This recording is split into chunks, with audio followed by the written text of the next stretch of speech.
Have you experienced the awesome power of the Panasonic Real 3DO system? Obviously. Presenting 3DO, the most advanced home gaming system in the universe. It's time to put away your toys. 3DO from Panasonic, Gold Star, and Creative Labs. A new low price and free games. Mind-blowing graphics of Panasonic Real 3DO. 3DO.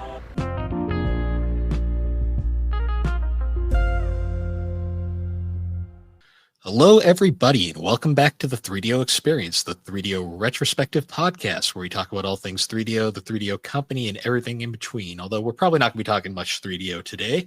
I am Bill, and this is Thrak. How you doing, Thrak? Ho, ho, ho, and a jolly Kwanzaa to you, Bill. I am doing fantastic. How are you? I'm doing well.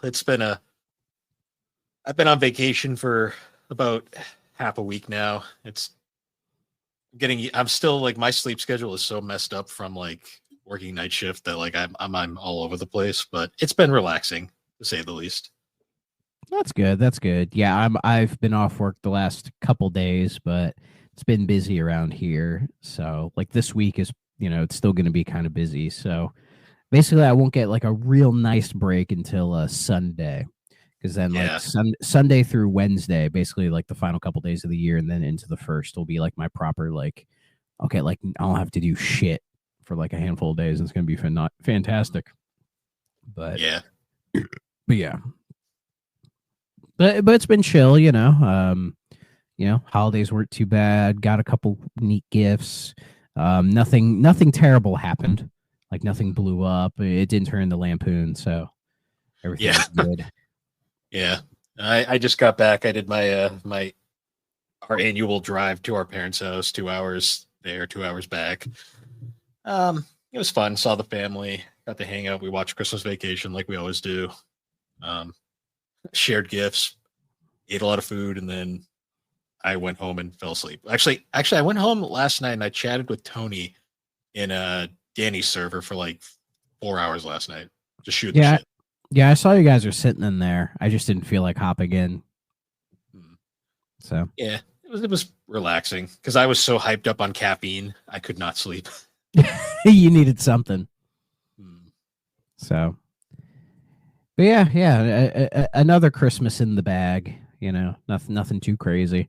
So, I'm glad I'm past that point where it's like I'm not like upset I didn't get what I wanted anymore. Because I think we all kind of go through that phase when we're younger. And so I'm at that point where I'm like, any gift I get, I appreciate it. Doesn't matter what it is. Like all these fucks, like you, fucking Aaron, Tony, and fucking Jelly, like all bought me shit, bought me fucking games. I mean, thank you all. It was very nice. But now it's like, at first I already had too much to play. Now I have too much more to play now. And I got to fucking prioritize all these. So I got quite a bit, man. I got like Balatro, Cyberpunk, Phantom Liberty, Alan Wake 2, Disgaea, fucking Shapeshifting. I made a list of it somewhere, but I think it's like I almost got like a dozen games now. Like, thanks, assholes. Yeah, I got a few. I mean that lovingly. Yeah, because I got a few from Aaron and Tony as well. I got you a couple. Oh, true. Yep, you did at when we were playing Bomberman. Yeah, we were just all gifting each other. Basically, what I did is I went to everybody's wish list and found like the cheapest shit and just got you a couple of those. Yeah. So, except Jelly, I bought her. What did I buy her? I bought her Penny's Big Breakaway because I was telling her to play it, and it's very like Sonic like. So now she has a reason. Then she bought me Pizza Tower. So nice. Yeah.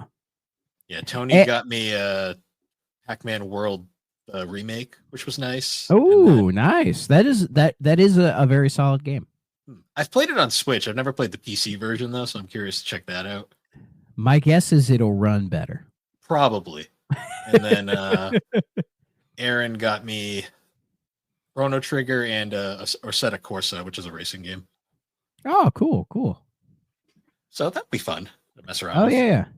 And I also discovered on Steam that my email was linked to an older Steam account I had from like 10 years ago that I hadn't touched since I think the last time I touched it was like 2017 or something like that. So I was like, can I merge these together? And they were like, no, but you can do this like family share thing where you just put yourself on like a family thing so you can share games. So I was like, oh, bet. So I went ahead and did that. So now, like, I actually have like a Steam library. I have like 84 fucking Steam games now. That's not bad. Well, 83. One of them in here is a Epic Games Launcher because I put the Epic Games Launcher in there because I was trying to get a game to run and it wouldn't do any controller support. But I guess there's a way to circumnavigate it where if you do like Steam input and then launch Epic through that, it'll read like the Steam input. So that's how I got controller support, which is really annoying, but you know, it is what it is. But yeah, but now I can play Brothers: A Tale of Two Sons again because I bought that forever ago, and apparently I got all the achievements. I have no memory of this game other than like, oh yeah, I did play that. But Nice. yeah, I think it got a remake, didn't it? I believe it did because I have that on the PS3 still in my like PS3 like hard drive. Okay, It's interesting. always fun to see. Yeah, and then I bought like Call of Duty 2 and Call of Duty 1 and Call of Duty United Offensive. And I'm like, I actually like played through all those games on like a shittier laptop. Cool. But you know, and for some reason I have a game called Hell Yeah. I don't know if you've ever heard of this game. No. It's literally a game just called Hell Yeah, and it's like a 2D platformer thing. I have no idea why I own this game, but I do. So Steam sale. The only answer is always Steam sale. I mean, I guess, but like I have no memory of buying it, so it is what it is. But oh yeah, and I have Jet Set Radio on here because I bought that on Steam forever ago. Oh yeah, So- during and I- Sega's like very brief, like, look, we care about the Dreamcast, and then they just Yeah. stop caring about the Dreamcast. yeah. So I still have it, even though it got delisted recently. I still have it. So, and speaking of Sega delisting stuff, there's not a lot of like news stuff, but there was something I saw relating to Sega that I thought was interesting. Well, the first one was they're not planning to do any more of those like retro mini consoles, which is weird because I think it was like a year ago they were asking people if they wanted, if they're like, do you still want more of these? And now they're like, no more. I honestly, I think it's fine. Like the retro mini consoles are cool, but like how many people actually like use them? You know Not what I many. mean? Mine have Yeah. been living on a shelf for like since I moved into my house. So, Yeah, like my Genesis Mini is like down there. It's basically just like a display piece. Like I remember I hooked it up, messed around with it. I probably beat Sonic 1 or 2 on it. And then I bootlegged it, added a bunch of games to it, and just went, oh, this is cool. And then I unplugged it and just kind of went back to doing whatever. You know, like they're all cool, but I think people would just prefer like a collection of those on like whatever, like PC Yeah. or console, or you know what I mean?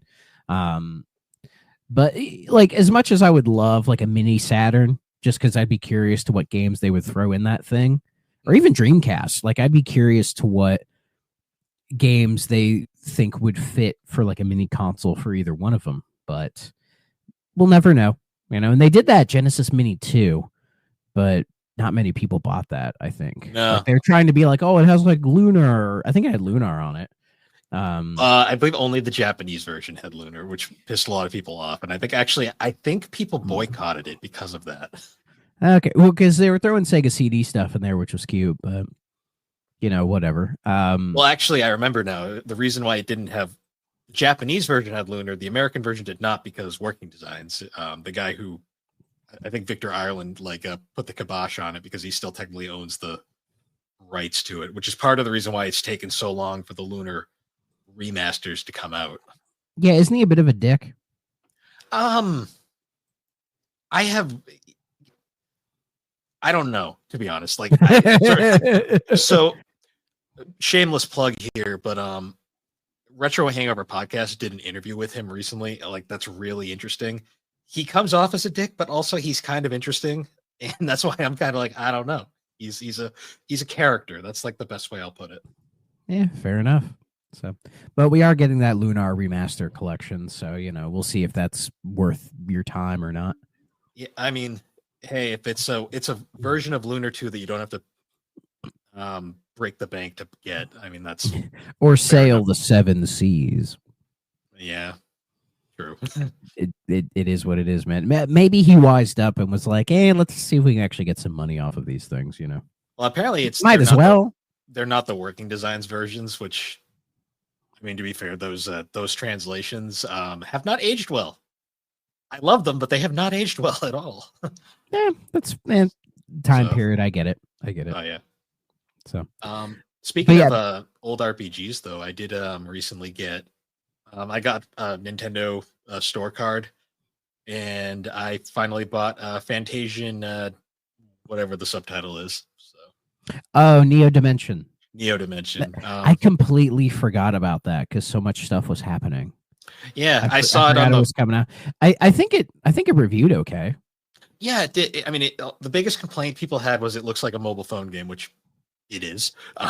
Yeah, it's fair enough. So I was like, okay, so the biggest complaint is that it's exactly what it is. Okay. Did they add some content in there to kind of like merge the two, like more effectively? I think so. I haven't really played much of it yet. I just got it downloaded last night. Yeah, its Metacritic is an 80 and the user score is an 8.2, which is that sounds about right. Yeah. So I'll get it at some point. You know, I got so many games, but I was bringing up Sega because there was another thing related to the mini console thing, right? Which apparently this from VGC, my go-to. Sega says it's weighing up launching its own gaming subscription service. So I guess the idea is Sega is probably looking at like Game Pass, EA Play, Ubisoft Plus, and I think Rockstar has one, don't they? Like Rockstar or whatever. Basically, they're seeing if, and even Nintendo technically with NSO.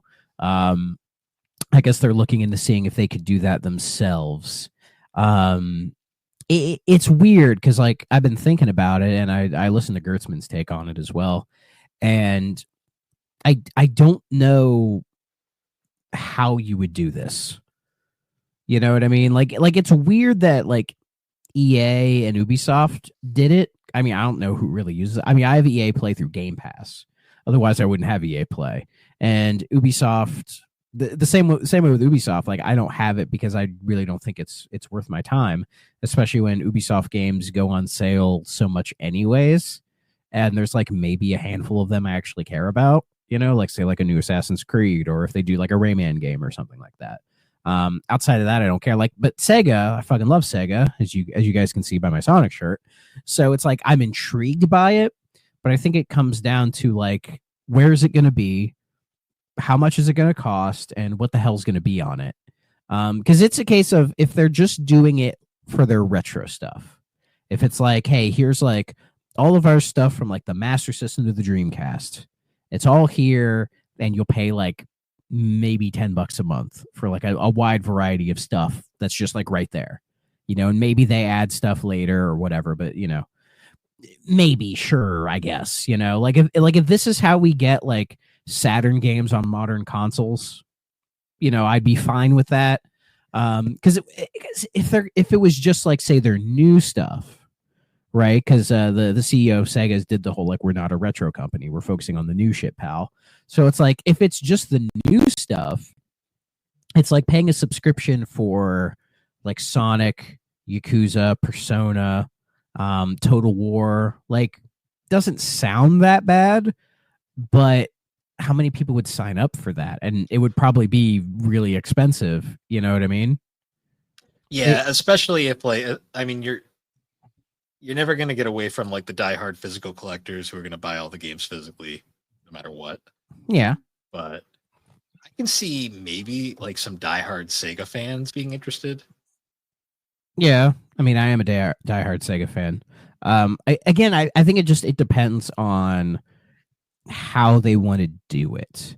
Because because I think Sega, they're at a point now where they realize they have like a pretty solid like fan base of people, right? Like the Sonic fan base is pretty solid. I mean, you could argue the Sonic IP is like bigger and better than it's ever been, because the movies have been doing really well, and the last couple game releases were pretty solid. So like Sonic seems to be in a nice healthy spot right now. Like a Dragon is blowing up. You know, like it feels like every year, every new game, it just keeps getting more and more fans. You know, like it converted me, right? And it's converting more and more people. And then you have, Atlas, good old RPG reliable with, Persona, SMT, Metaphor did really well. And I wouldn't be surprised if next year in 25 we get the unveiling of Persona 6, and that's going to be a big fucking deal, right? So the creator of Metaphor also just came out saying that this could potentially be a series. So I had a feeling Metaphor would be like a new series for them. So like, they have Atlas there, being reliable. And then, the Like a Dragon studio is like, oh, we're doing a new Virtua Fighter and we're going to make a new IP as well. So Sega is in this like real good spot with like all the new stuff, right? Like if they're going to hang on like Sonic, Like a Dragon, and then Atlas, like for the new stuff, they'll be good for a while. But even though it's like they don't want to be a retro company, I understand that. But they have such like that wealth of IPs that we all know and love that we associate Sega with. Like people don't associate Sega with Persona.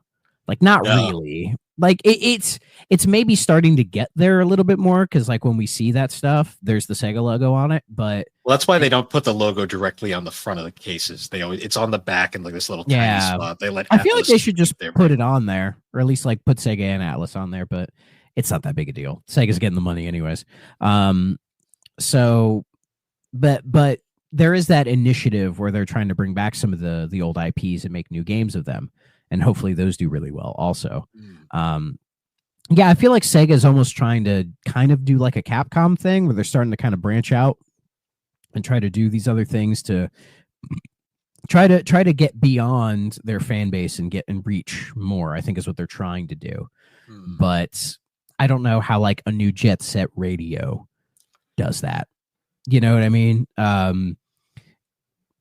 Or like a new Crazy Taxi. Like as much as I want those and will probably play them, regardless. Yeah. It's just like I don't know what you do to break out of that. You know what I mean? They are working on an Alien Isolation sequel, which I think people kind of forgot about that. It hit like the 10-year mark, and Creative Assembly's like, oh yeah, we're doing a sequel. It's got greenlit, so they're working on it. So I don't know, but like Sega's in a good spot. Like I'm not worried about them at all. It's just seeing this subscription service idea has me going like, I'm not sure what they're going to do with it, unless they're like looking at what NSO's been doing. Yeah. And seeing what they could do that with their retro stuff. And there's a lot they could improve upon with it. So if maybe they take their idea of NSO, put it on all the platforms and make it like really attractive and really affordable, then it's like, oh, the retro stuff is just there now. They don't have to do this weird delisting and relisting every couple years or whatever the fuck. So who knows? Who really knows? But for some reason, I've thought about this a lot.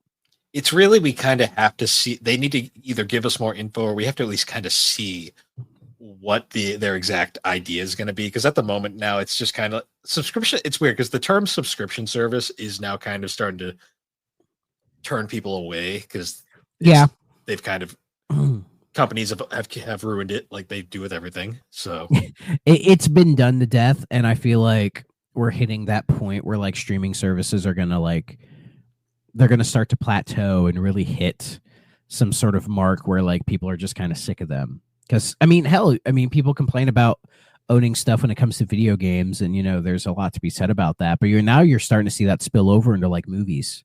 Oh yeah, and like even TV as well. Like there are people who are now going out of their way to buy like DVDs of movies because they're like, hey, I would like this movie, and I'm tired of like trying to watch it and having to go through like 15 subscription services to see if it's even there, and then it's not. So they're just like, how much is that DVD? Like $5? Fuck it. I'll buy it. And then I'll just, pop it in like my PS5 or my Xbox or whatever and just watch it, like there's a reckoning of the subscription services when it comes to that stuff. Well, we went from trying to escape from cable just for these companies to literally become cable again. Yeah. Basically, it's like a more expensive cable, but like you have slightly more control over what you can watch. Like you're not subservient to like, oh, this thing only comes on at this time. You can watch whatever you want. But then it comes to like, oh, is the thing I want to watch even there? Yeah, like So- because like you buy Max, and it's like, okay, I'm a huge DC fan. I buy Max to watch all the DC stuff. Oh, they took all the DC stuff off. Well, why did I buy Max? It's like, Yeah. So, like, the only reason I have Paramount Plus is for all the Star Trek stuff. and that's So starting that's- to disappear now too. Yeah, fucking great. I did not know that. You ruined my day. Well, only the spin-off shit. I think the main series are all still there, but like yeah, like the classic Trek, they can't get rid of that. I think they just own it outright, and it would be stupid to get rid of it. yeah. You know, But I know like a lot of you're the literally side burning stuff. money not doing that. So, yeah, it's weird, and like, and it's like gaming is like slowly going to like the more and more digital thing. I mean, PC's already all digital, anyways. So, Yeah. Oh. Then we got Switch, sorry. where it's I froze for a second. We're good. Oh. I think we're good. Okay. All right. So, but yeah, like PC's all digital these days with Steam, right? And it's so crazy how like people complain about the lack of, or like this push to digital on console when it's like PC's been doing it for like almost 2 decades now, and it's been perfectly fine. The circumstances are different, and Valve is much better about making sure people have their games than some other places. I mean, games have disappeared from Steam. They have. Like, I think Ubisoft pulled, like, I think it was like an Assassin's Creed game a couple of years ago. Just some random ass. They just pulled it. And, Valve, I don't think Valve wanted them to do that, but they were just kind of like, whatever, I guess. So, and yeah, like the Switch still has its like physical fan base. So, I don't know. A lot of it has to do with like console gaming. The mentality is just different. Because like a lot of console gamers like the idea of taking the disc, putting it in the console. It's just like it's like a mental thing at this point. Yeah, and I don't know if people remember the like buying a physical PC game. I do. I still have a bunch of them. They were a nightmare because they all came with like. Well, you have to put in your code. They all came with like 16 discs, and like most of them were just to install the thing on your computer.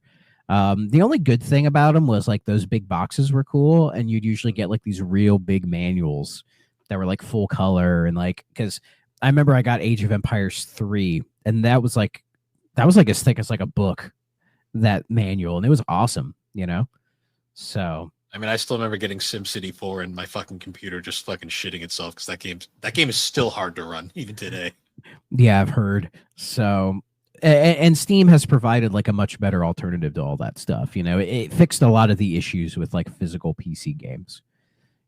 So I get it. And again, like Steam is pretty solid. Like it's the one.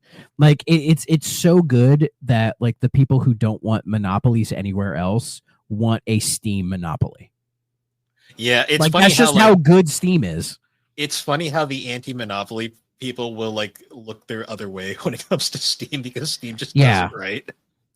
Yeah, I think it's because like Valve wouldn't abuse that, or at least I don't think they would, because they've been doing just fine for a long time, and like they've had the opportunity to, and they still haven't. So yeah, and Gabe's not a shithead, like it was just kind of like they were a developer and they just kind of had this side idea that became everything. And they're like, oh, well, let's just like handle this pretty well. And they handle it so well that people are like, kill Epic, kill like every other, some people even say kill GOG. And I'm like, don't kill GOG. Yeah, GOG's like the only other one that really does it well. Yeah. Also GOG has a bunch of games that Steam doesn't have. And GOG is better about preserving stuff than Steam is. So, and I don't know how GOG gets away with it half the time. I really don't, but I'm glad that GOG they do. is weirdly under the radar a lot of the times because like Steam kind of like when people think PC gaming, they think Steam. Yeah. GOG kind of gets overshadowed, which is probably for the better.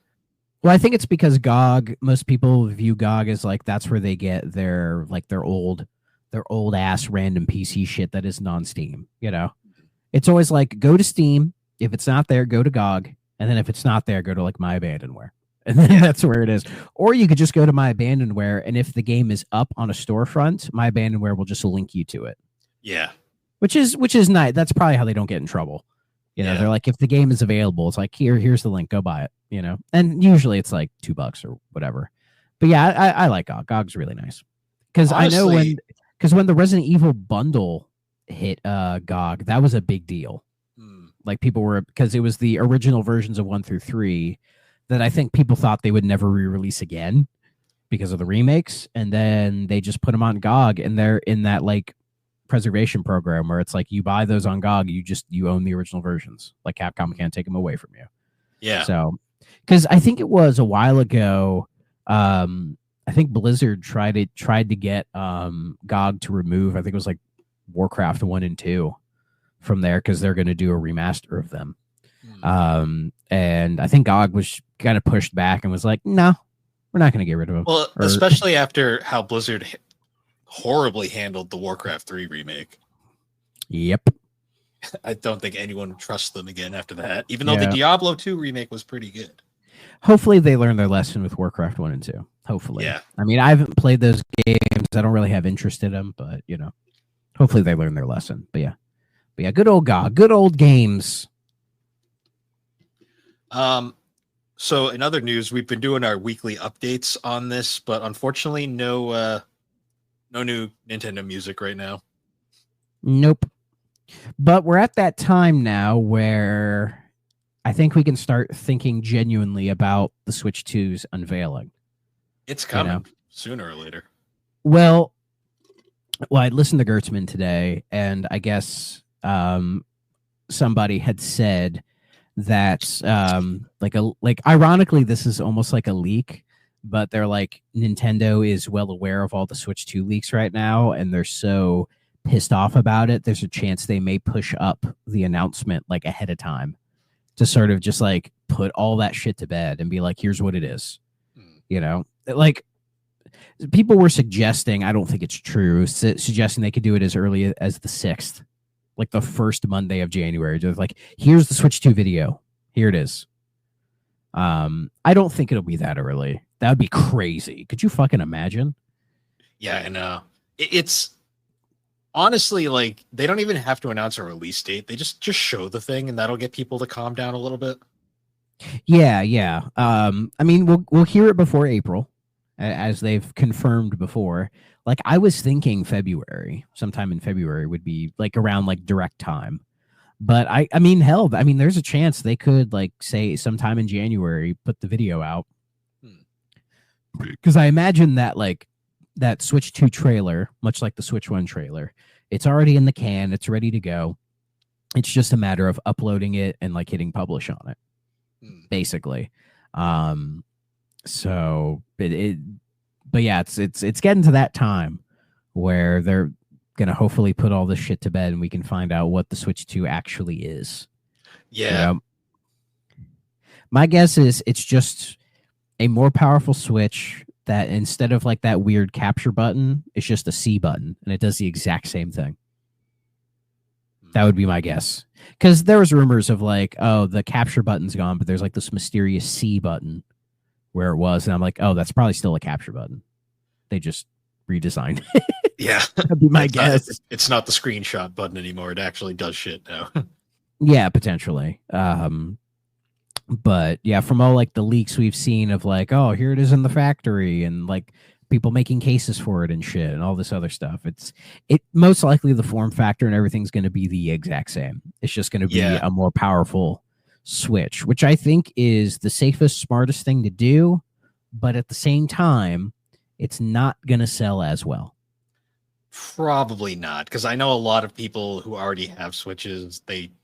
A lot of people are perfectly content with the Switch the way it is, and they really aren't going to upgrade right away.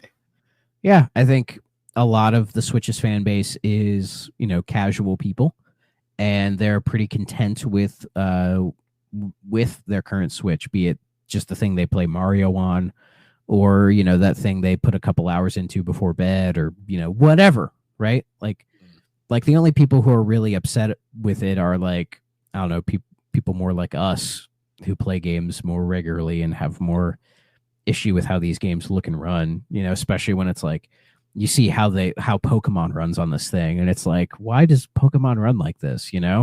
Like you wouldn't think it's like their most successful IP with how shitty they treat the game sometimes. I don't even blame Nintendo for that. I blame Game Freak more than anything, but Even still, that's my you would problems think with Game Freak. you'd think they want to put more effort into that.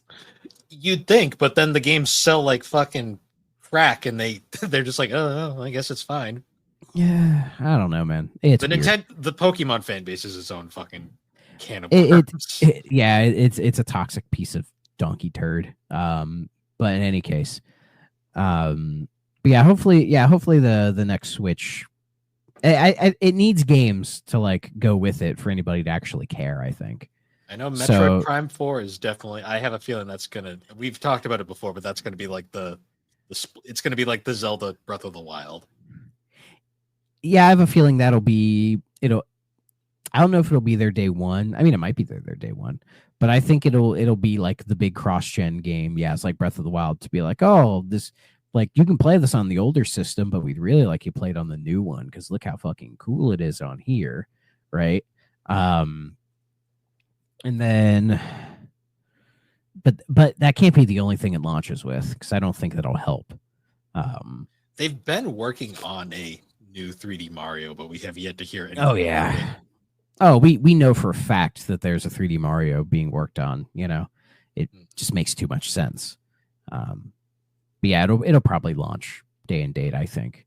Like, I think 3D Mario and then Metroid Prime, because there are some people saying like, oh, maybe it should launch with Mario Kart, the next Mario Kart. And I'm like, I don't think it will. If there is a next Mario Kart, I'm sure that team is working on something, but what? Who knows? Like, Nintendo's been so quiet for the last like couple of years when it comes to their releases. I mean, there's been some kind of big stuff here and there, but I think outside, like, once we got past Tears of the Kingdom, that was like the last big game. And now it's just been like a bunch of remakes, remasters, and some like, you know, smaller, lighter titles here and there. Because you can tell, like, oh, like the main teams, they're working on the next thing, you know, and whatever the next thing is, well, we will find out, you know? Yeah. I mean, I'm looking forward to it. I don't know if I'm going to be a day one Switch 2 buyer, but it depends on what is there. Yeah. Yeah. I mean, if it's just Metroid Prime 4, I might wait because as much as I'm going to play Prime 4, I'm not that desperate to play it. That makes sense. Yeah. I mean, I wish they would put Metroid Prime 2 and 3 on there. Yeah. Or at least on the regular Switch, the Prime 2 and 3 remastered, so I could actually play those. Because I've only played Prime 1, so I like to play 2 and 3 beforehand. That would be nice. Yeah, like if the next 3D Mario looks fucking awesome, I'll probably be there day one. But that'd probably be the only thing that really gets me over the hump. And also, it depends on the price point as well. Because true, who knows what they're going to charge for that thing? My guess is they'll probably try to do $400. Yeah, I mean that's not terrible next to the competition, I will say. Yeah, the $1,000 PS5 Pro. Yeah, a $400 Switch 2 looks really nice in comparison to that. Yeah. So I'm curious how much games are going to cost. That's my thing. I'm wondering. Yeah, I watched. What the hell is his name? It's like the blue puppet guy. You know who I'm talking about. Yeah. He does. He mainly talks about Nintendo stuff. Hold on. Arlo. Thank you. Gotcha. Yeah. Arlo did a thing about like the pricing of it, where he's like, you know, they experimented with it with Tears of the Kingdom because they knew they could get away with charging $70 for that game. Yeah. And they did. Oh yeah, they definitely did. And he made an argument about like why Nintendo's like priced everything at 60 this generation. And I think that was in an attempt to put all of their games on like an even playing field, where it's like they're all treated the same level of importance. So it's like they're, you know, like, so that they're all 60 because, you know, they're all worth $60, you know, when that's obviously not the case. But I think it's just Nintendo trying to do marketing psychology on people. So, and I don't think they'll make every game $70 on Switch 2 because nobody else does. No, it's one of those things right now where 70 is like, to me, like that's got to be like the max, because like we're getting, the closer you get to 100, once games are $100 a piece, I think people are going to start finding alternative things to do with their time. Some games can get away with it. Like Metroid Prime 4 will be $70. Probably. And a lot of the diehards will show up for it. I wouldn't be surprised if the next 3D Mario is $70. Wouldn't be surprised. And depending how awesome it is, I mean, I'll fucking pay the 70 for it, whatever. Because, you know, Odyssey and Bowser's Fury were so good. I'm curious to what they have cooking up in the tank. And if the rumors of like a 3D Donkey Kong game are true, and maybe it's like a weird 3D Mario Donkey Kong thing, like if that's what it is, and it looks amazing and it's 70, here you go. I'm there, right? Like games have to earn being $70, I think. You know, I mean, hell, say, GTA 6 is going to be $70, and it's going to sell like 100 million copies. Oh yeah, but it's GTA. I will say the $70 price of games has slowed down my game purchasing significantly. Yeah, I think it's slowed it down for a lot of people, and that's why I think the industry didn't just adopt it the way they adopted $60 games, because I think it was in the 360 era when games went to 60. Yep. And weirdly enough, I vaguely remember it like being a thing, because, you know, back in those days, I was, you know, in elementary into middle school. I didn't think about the pricing of stuff. I just wanted it, right? I remember when I got my 360, I was like, oh, I want Call of Duty 2, because I had seen the gameplay of it. It looked fantastic. You know, I still love that game to death. I want to play it on Game Pass, God damn it. But in any case, I took... Well, like one of my family members who went to GameStop, and I was like, oh, I want Call of Duty 2. And they're like, oh, that's $60. You know, they said it in a way that was like, what? Like when games increase in price. And I was just like, oh, but I want it. They got it for me, which was very nice of them. So, but like in that 360 era, everything became $60. And I'm sure there were people bitching about it, but not to the degree people are bitching about 70 now. And I think that's why 70 isn't the standard. You know, there are quite a few games in series that have adopted the 70 just to, like, you know, like sports games or whatever. Like they're 70, and that kind of is what it is, right? But I'm sure all of these companies, I mean, depending on what marketing sales data they have, but I wouldn't be surprised if they saw, because of that price hike, most people are just waiting for just discounts to buy it. And I feel like you see sales happen faster now than ever before. Like a game will come out and it's $70, and then in a month's time, they've marked it down to like $55. Oh yeah, like most just, PlayStation, like right away. Most PlayStation games, like legit. Not even PlayStation, like third party stuff, like hell today. Well, I just mean like PlayStation console, like games released on PlayStation. Yeah, because like hell today, like on my Xbox, I had a little ad that was like, "Oh, Black Ops 6 is 25% off," and I'm like, "Already?" Like that game's not that old. Like, oh shit. I feel like sales are happening quicker, which that also could be like the Steam influence, because I think like the Steam sales have really changed the habits of how people buy games, like genuinely. Yeah, because it's like even Nintendo is like they are the steadfast, like stubborn mules of gaming, where they will fucking Mario Kart fucking 8 is still 60, and it probably always will be. It's crazy because before that they were way better about it. Like the Wii U 3DS era, the Wii era, like they were pretty good at marking games down. Like they didn't fucking care, but they were just trying to get games out the door. But now with like the Switch, they can't keep the games in stock even now. You know, so when people always make that argument, it's like, well, Mario Kart 8 Deluxe, how much is that sold on Switch? As of September 30th of this year, 2024, it has sold almost 65 million units. That has got to be one of the best-selling Mario games. And 99% of those games were sold at full price. They've done that occasional sale thing where it's like, oh, it's like $42, you know, which honestly, $40 for Mario Kart 8 is not bad. No, that's a good deal. Or you could do like the voucher thing where it's like you spend $100 and then you get like 2 games, so you save a little bit of money, like $20, I think. So there's probably some that got it for a little bit cheaper. I mean, my copy I got for free. So because a friend of mine was getting rid of his stuff. And he's like, "Do you just want Mario Kart?" And I was like, "Yeah, sure." Saves me $60. Because back then I didn't want to pay $60 for it. No, well, especially all the people who spent fucking 40 or 50, whatever it was, on the Wii U version, and it's like, oh, you got to buy it again for 60.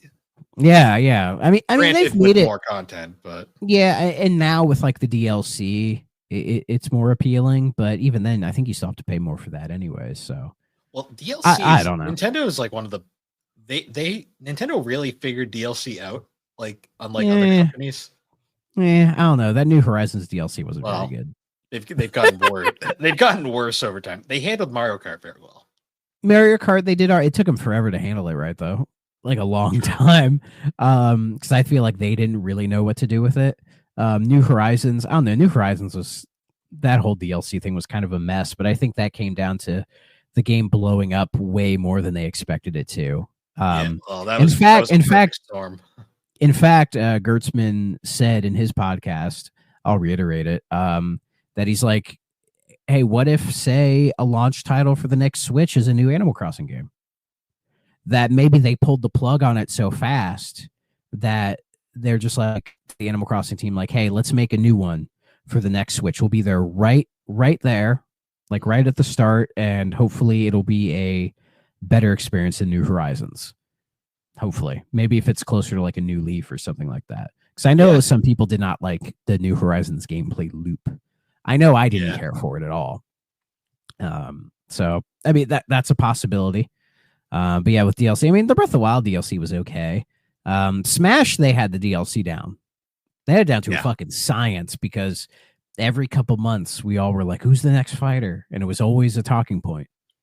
So it's weird to think it's been years since the last fighter. It's been years now. Oh yeah, and then they announced a new Fire Emblem character, and everyone fucking cries about it for like an hour.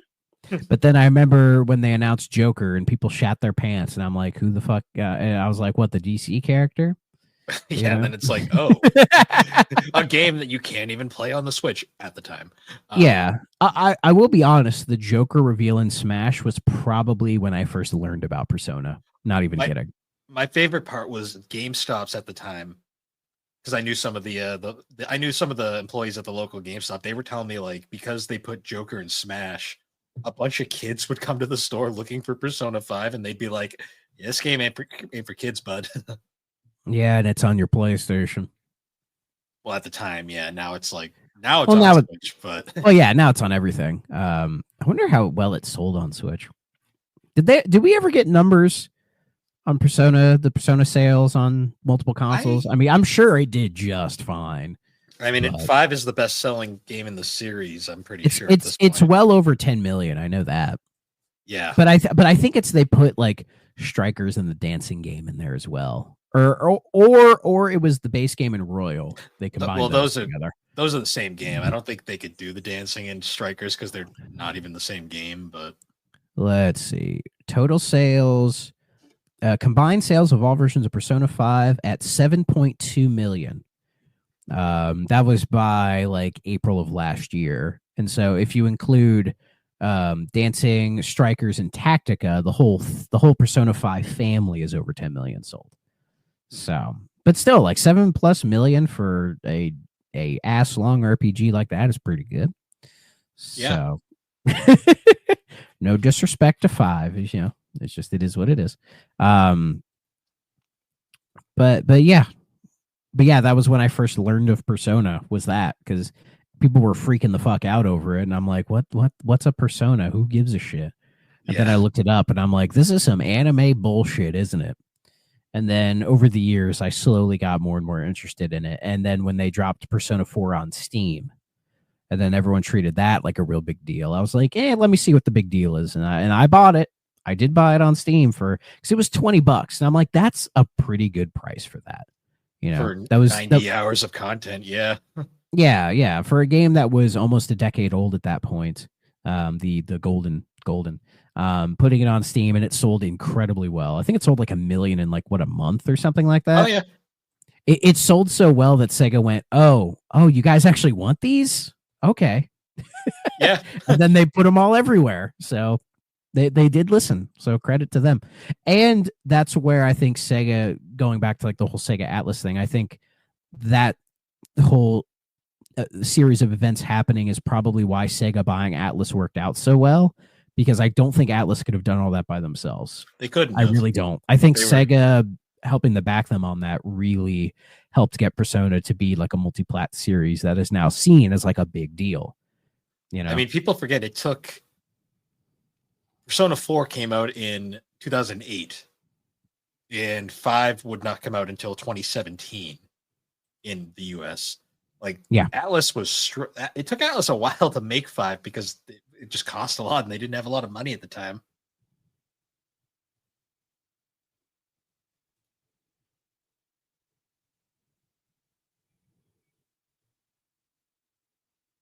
Are you still there, Bill? Yeah, I'm still there. Okay, I thought you were still talking. Oh. Are Well, that was an awkward pause. we having tech issues tonight? I don't know. I don't think so. I'm not getting the pop-up at all. Okay, I don't know. It was weird stuttering. I was gonna say, because I was looking at my Steam page, and yeah, I've put over 25 hours into Persona 4 on Steam, and I was looking at yours. You only put 3 minutes into it, but I'm sure you because I have played the Vita version. thousands of hours on your Vita version. Yeah, that's a game that I'm just more comfortable playing, like at the couch, just on a handheld, That's fair. not behind a computer screen. Yeah, that's fair. I bought it on Steam mostly to support Atlas, and then I think I also bought it on Switch. Yeah, well, I bought it on Steam, yeah, because like people were freaking out about it, and I saw the price. I was like, that's not a bad price for what it is. And then when I put like my initial like 20 hours into it, I got it. I totally understood. And I was like, let me go back and try Persona 5. And I was like, this is so boring. I'm so bored. Yeah. Five takes a bit to get into. But then Yeah. once you get in, 5 has such a satisfying loop. You just have to get Yeah. into it. Yeah, I'll one of these days I own Persona 5, so one of these days I'll, eventually sit down and see what the big fucking deal is. But I mean, I will say what I've played of it, like I like the characters, I do like the story, the dungeons are fantastic. It's just like it's just a lot to do, like when you get out of the dungeon, right? Like when you beat the first dungeon, and then it's like, oh, go do the social sim stuff. I just get overwhelmed because in Persona 4 it's all like nicely contained into just like a couple areas. And so it's almost just like, oh, let me go see if somebody's here, somebody's there, and I can kind of prioritize, because on the days it'll be like, oh, you'll do like these like 2 or 3 things, and it's like, oh, which one is the worth one doing? Whereas it feels like with 5, it's almost like quintuple that. Like you have like 10 fucking things you could do every day. And it's like, I don't know how to balance this. And I'm just afraid I'm going to do something wrong and fuck the game up 80 hours in and not realize it, Probably just overthinking it. It is to a degree, because 5 is a lot more complicated, but 5 also has a lot of quality of life improvements that make getting through each day a lot easier than it is in like 4 or 3, especially. I mean, I feel like the days in 4 aren't really that bad to get through. No, I didn't think they were. They're not, but like some things, like if you don't know what you're doing, it is very easy to miss stuff in 4. Yes, I will agree with that one for sure. Like if you know the specific route or like how to do certain things, like 4 is trivial. Like you'll pretty much finish all your social links way before you need to. Like, okay, because nothing's worse than 3, like original 3, because 3 you had to follow such a strict schedule, and if you missed one day, your entire game was pretty much ruined, and you weren't gonna get a perfect run. Does the remake fix all that? It did to a degree from what I've played. I definitely wasn't as stressed as in original 3. Okay. For a Persona tenderfoot like myself, for 3, would reload be like the way to go? Honestly, yeah, probably in my opinion. Okay. Because people have complained about reload, but they've complained about it in ways that's like, well, I don't know. I haven't played. I've never even played Persona 3. Haven't even. If you haven't played it at all, I'd play. I've never even bought it and had it shoved in a library for like 6 months, man. So I don't even have that. Yeah. It's honestly the best because it uses all of 5's gameplay enhancements, but it looks prettier and it's the story that a lot of people like. I don't love 3's story as much as some people do, but I also just like 4 because 4 is sunshine and rainbows. So yeah, 4 is the one that like one of these days that when I decide to finally play through an entire Persona, it will be 4. Because I love the vibe of 4. I love the characters. I love the combat. Like, I love everything about Persona 4. Even the characters I hate. Like, it's part of the whole experience. You know what I mean? So, it's the game I want to see through to the end. It's just I'm tired of putting 30 hours into it and then putting it off and then just booting it up later. yeah. I don't know. I don't know. Maybe I'll just reload it on Steam, kind of a thing. But, like, we'll see. We'll see. Or even like Xbox or something. It's on yeah, I could get it on there. Yeah. It was on Game Pass, and I was tempted to download it when it was on Game Pass, but I didn't. So, though I wouldn't mind paying $20 for it to have it on there. Honestly, I probably wouldn't mind. True. In fact, let me see if it's on sale. I don't know why. When we just started talking, like, this is the most I've talked in like the last day and a half. Same. and now, but like, as we're talking, I'm like, am I getting sick? Like, I don't know why. I feel fucking weird. Well, like, I feel some sinus flare up here. I'm like, I'm not getting sick, am I? Because I'd rather not. Not when I actually have like time to chill out. That's how it always happens. Like you're finally free, and then you get sick, and it's like, what the fuck? Yeah, not terrible though. But I don't know. Is what it is. Yeah. But yeah. Any other major stuff happened recently, or is it's been pretty quiet? Yeah, it's that time of year where it's like it's fairly quiet, like quiet on all the fronts, because there's not much happening. Because most people are like us, where they're just kind of taking a break until the new year. It's that period where it's like you don't want to do fucking anything until like we roll around to the new year. So. Oh yeah, like me and Alex went out today because we had nothing to do, and we were gonna just use gift cards and stuff, and we had went out, and I was surprised at how there wasn't that many people around. And then I forgot because of how Christmas lined up this year. A lot of people had to work today. On Wednesday.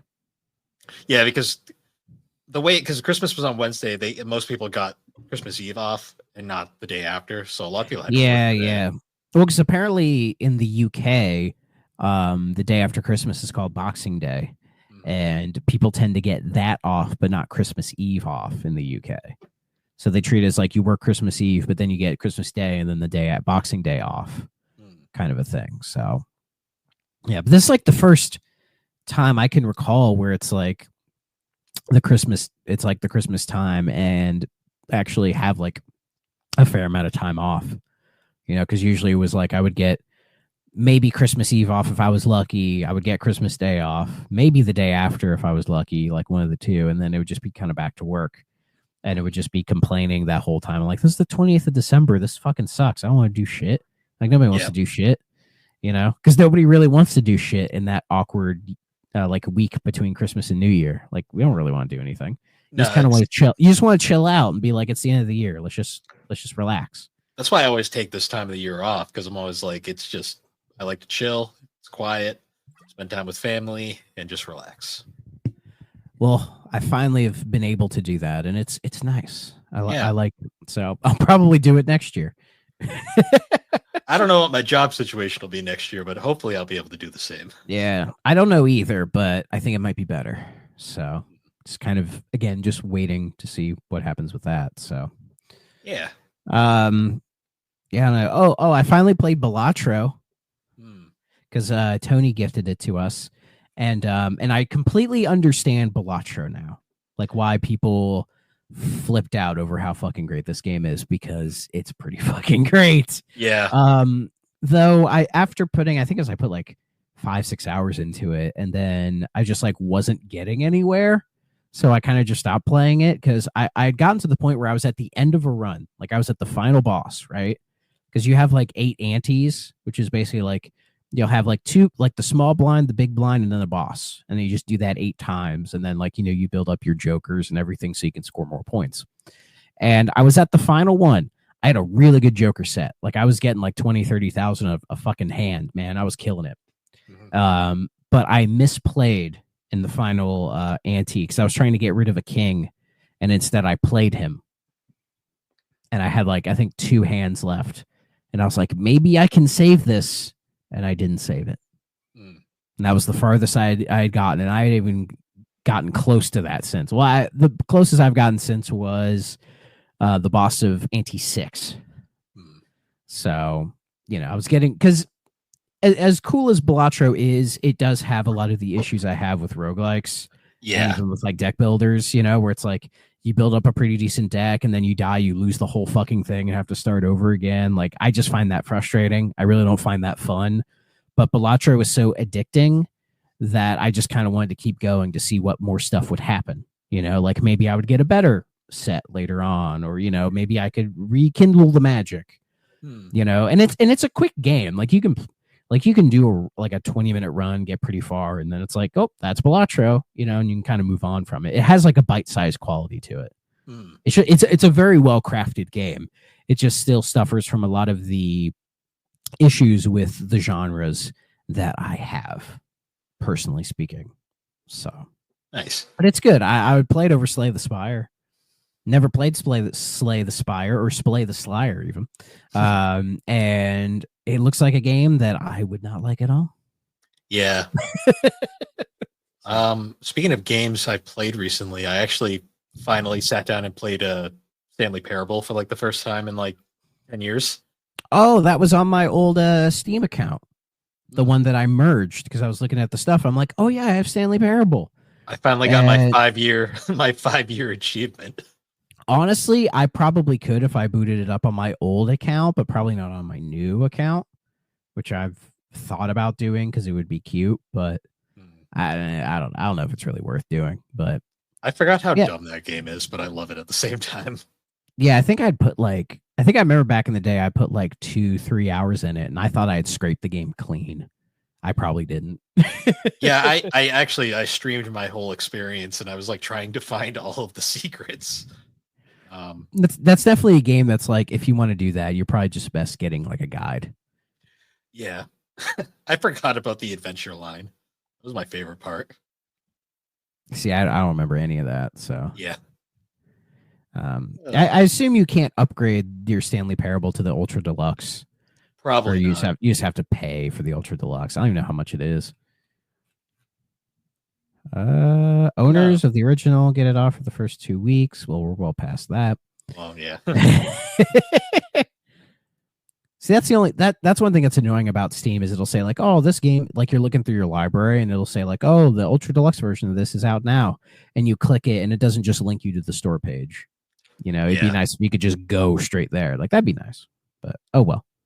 Yeah. Let's see. The Ultra Deluxe, it's only $12.50. That's not bad. That's not awful. That's probably you wait for a Steam sale. Well, actually, it is on a Steam sale right now. Oh, okay. Because when I got the original Stanley Parable, it was $15. Yeah, it was not a very expensive game. But I thought it was a little high. Well, yeah, for what it is, because it's not as big as it could be. Yeah, but I think that's part of the point. So, true. I just threw it on my wish list. Who knows?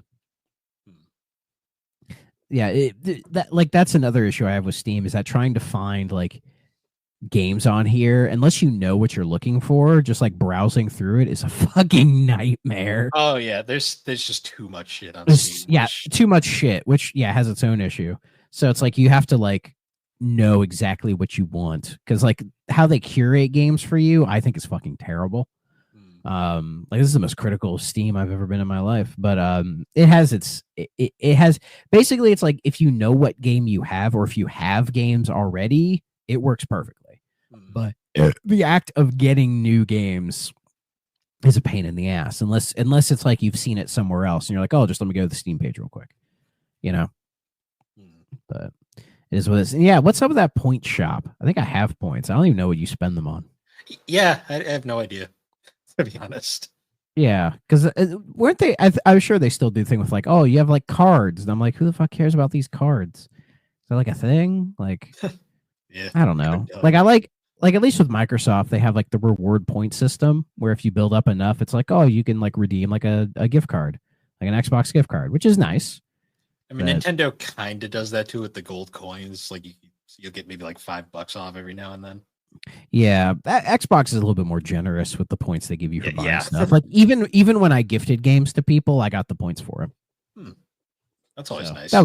that was nice of them. So yeah, I have 30,000 Steam points, and it's like, oh, you can like add like little like profile backgrounds, and I'm like, do people use these?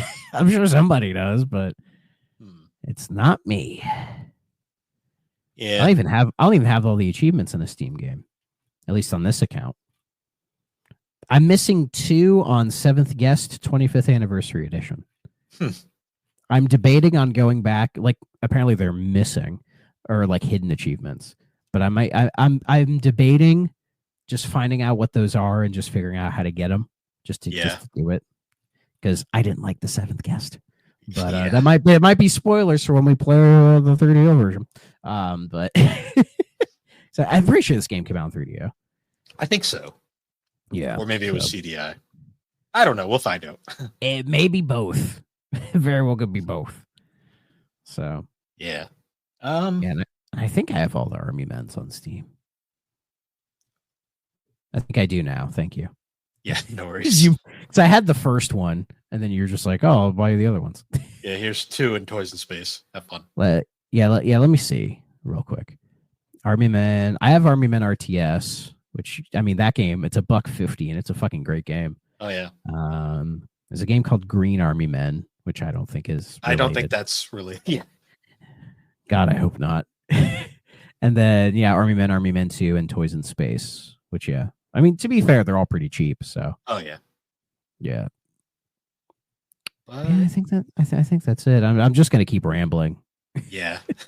We got an hour out of this one, so that's not too bad. Yeah. But I think before we sign off, I think next week will be the final episode of the year.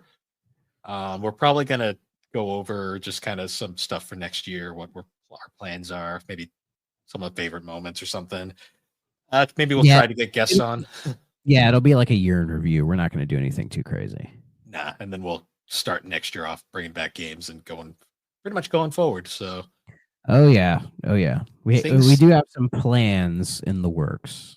So things to look forward to. But anyways, guys, once again, thank you for joining us on the 3DO experience. It's a little later this week, but I'm sure our fans will be happy that we got an episode out at all. But yeah, you can find us on all of the major podcasting platforms, particularly Apple Podcast and Spotify. And be sure to check us out over on the Superpod Network. That's superpodnetwork.com. Be sure to check out Anti-Game of the Year Day 2. Me and Thrak were on that. It was a hoot. We learned many a thing. I have no idea what Hellblade or Helldivers is. We found Bill's drinking limit. Yeah, we also found Nave's rage limit. So yes. So yeah, everyone I've linked it to was just like Jesus fucking Christ. Yeah, be sure to check that out, and be sure to check out all the other awesome shows over on the network, including Superpod Saga, Super Ghost Radio, Retro Rehab, Tommy's Video Game Ride Along, A Novel Console, Bar Silence, Find Time, The Elder Trolls Gaming Podcast, Remember 64, Gaming Together, Friday Night Gamecast, Gaming and Collecting, The 3DO Experience, Geek Addicts, Press B to Cancel, The Retro Wildlands, and the Pre-Order Bonus Podcast. And with that, everybody, we will see you all later. Bye-bye. If you're not playing on a 3DO system,